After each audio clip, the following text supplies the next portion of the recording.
Hola, buenas tardes. Nosotros somos el equipo 1, el cual está constituido por Arteaga Hernández Alison, de la Madrid Treviño Camila, Juárez Lecona Carla, Martínez Calderón Josefina Felisa y Romero Alejo Fátima Loreli. Bien, nosotros hablaremos acerca del capítulo 1, el cual está titulado como La sociología jurídica frente a la filosofía, del libro de Óscar Correas, visto anteriormente en clase. Como primer concepto del cual hablaremos y consideramos muy importante sería el del derecho.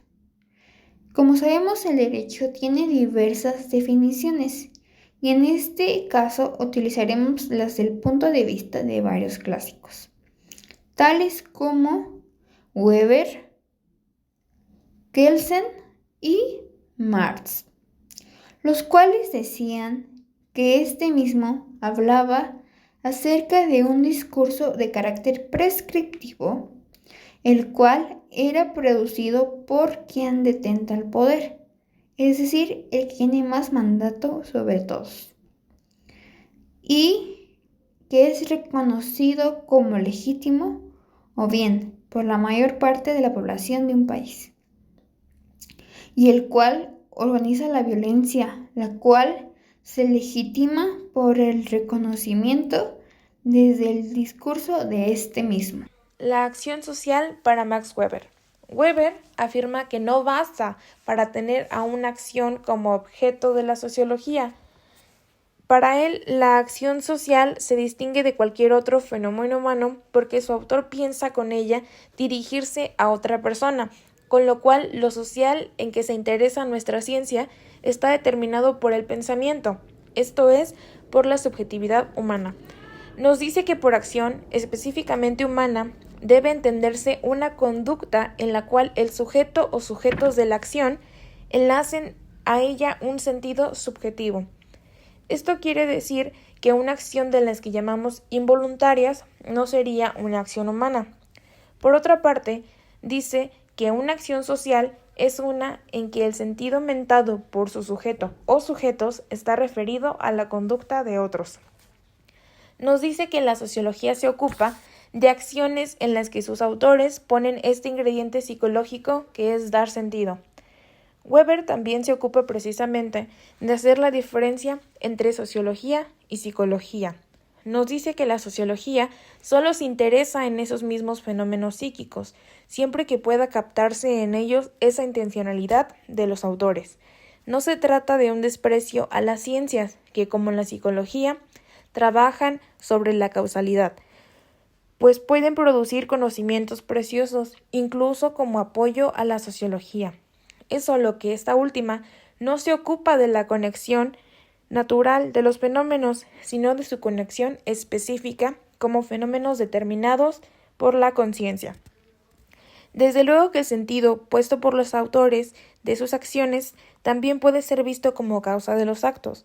Lo que debemos entender de la propuesta de Weber es, tal vez, que la sociología debe ser una ciencia que aprecie el papel de la conciencia en la vida humana, el papel de la voluntad, de dirigirse a otros al relacionarse con ellos. Ahora, viendo las cosas desde la perspectiva de Durkheim, podemos darle como definiciones a sus pensamientos. Por ejemplo, una definición del hecho social que él considera es que es cualquier forma de actuar, pensar o sentir que existe fuera del individuo, pero que ejerce coerción sobre él. Es independiente de las manifestaciones individuales y tiene una existencia propia en la sociedad. Una de las características principales es la coercibilidad, que son los hechos sociales coercitivos, o sea, que tienen la capacidad de imponerse a los individuos, incluso si no la perciben explícitamente. Un ejemplo son las normas jurídicas, las costumbres sociales o corrientes sociales como el entusiasmo, la indignación o la piedad. Otra característica es la exterioridad, que son los hechos sociales que no provienen de los individuos, sino de la sociedad misma, y los individuos los interiorizan. Un ejemplo podría ser la educación, que inculta formas de actuar, de sentir y pensar que los niños no adquirirían espontáneamente. Para los hechos sociales y las estadísticas, subraya que los hechos sociales pueden observarse mediante métodos como la estadística que permiten analizar fenómenos colectivos, por ejemplo, las tasas de suicidio. Y esto neutraliza las características individuales, relevando patrones que son estrictamente sociales. La independencia sobre el hecho social es que, aunque los hechos sociales se manifiesten a través de actos individuales, no se pueden reducir a ellos. Lo social es más la parte que suma las partes. Para estudiarlo, podría ser necesario despojarse de los prejuicios que nos hacen ver el fenómeno social como algo individual. Para su método sociológico, tenemos que él propone que el método sociológico debe ser indirecto, observando los actos individuales para descubrir lo social detrás de ellos. Este enfoque positivista busca identificar regulaciones y normas que no sean evidentes a primera vista. Durkheim define lo social como algo externo, coercitivo y general, cuya existencia no depende de los individuos, pero que nos influye profundamente.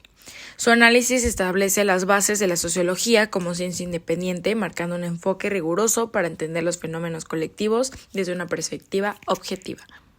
Karl Marx. Karl Marx fue un importante filósofo alemán y bueno, él tiene gran importancia en nuestro tema porque Marx entendía lo social en términos de las relaciones de producción creadas dentro del contexto económico, especialmente bajo el capitalismo. Estas relaciones no son naturales, sino construidas, y están vinculadas al valor de las mercancías. Según él, el trabajo humano es reducido a una mercancía, lo que genera opresión en los individuos. La sociología para Marx tiene una perspectiva sobre las diferencias que existen entre lo social y lo natural. Marx explica el valor de las cosas en el contexto de un mundo mercantil, convirtiendo estas cosas ahora en mercancías. Y bueno, también parte de lo que él dice o él entiende sobre la sociología es que él hace una comparación del valor de la mercancía con el peso de las cosas. Y para explicar esto que dice, bueno, esta comparación, él plantea un ejemplo que es muy sencillo de entender, que dice que por ser un cuerpo un terrón de azúcar gravita y tiene cierto peso, pero este peso que posee pues no lo podemos ver ni tocar. Entonces, para poder conocerlo, se usa lo que Marx denomina trozos de hierro. Y estos prácticamente son las pesas de una balanza que han sido ponderadas anteriormente. Entonces, para establecer el peso del azúcar, se hace una comparación numérica con las pesas. A estas pesas, como ya mencioné, se le da un valor numérico anteriormente para que esté como que en igualdad o en proporción de poderlas comparar con el peso del grano de azúcar. Entonces, este hierro sirve como mercancía de comparación. Asimismo, podría ser otros elementos que también se les hubiera dado un valor numérico para poderlos comparar con el grano de azúcar y así conocer su valor o su peso y poderlos comparar. Marx también dice que las relaciones sociales no están a la vista y que la ciencia debe recurrir a la observación u otros métodos muchas veces rigurosos para descubrirlas. Ahora bien, hablemos sobre la sociología jurídica o sociología del derecho. La sociología del derecho es una disciplina científica que intenta explicar las causas y efectos del derecho. En tanto ciencia, la sociología jurídica es un conjunto de enunciados que pretenden describir plausiblemente, es decir, pretenden ser verdad, tanto los fenómenos que pueden ser vistos como causantes o determinantes del ser, así de las normas jurídicas, como los fenómenos que pueden ser vistos como efectos de ellas. El concepto de verdad no difiere del que cualquiera de otras ciencias sociales, es decir, la verdad de sus enunciados pretende ser probada con los métodos comúnmente utilizados por los científicos sociales. El concepto de fenómeno, igualmente, es el común en las ciencias sociales. Fenómeno es lo que puede considerarse como aparente, en el sentido de que aparece ante nuestra experiencia, no en el sentido mentira. En el caso de los efectos, se discutirá, sin duda, si el efecto propio de un discurso está constituido por la recepción del mensaje transmitido por las normas. o si está constituido por los fenómenos que, conforme con cierta teoría aceptada, son vistos como causados por estas normas.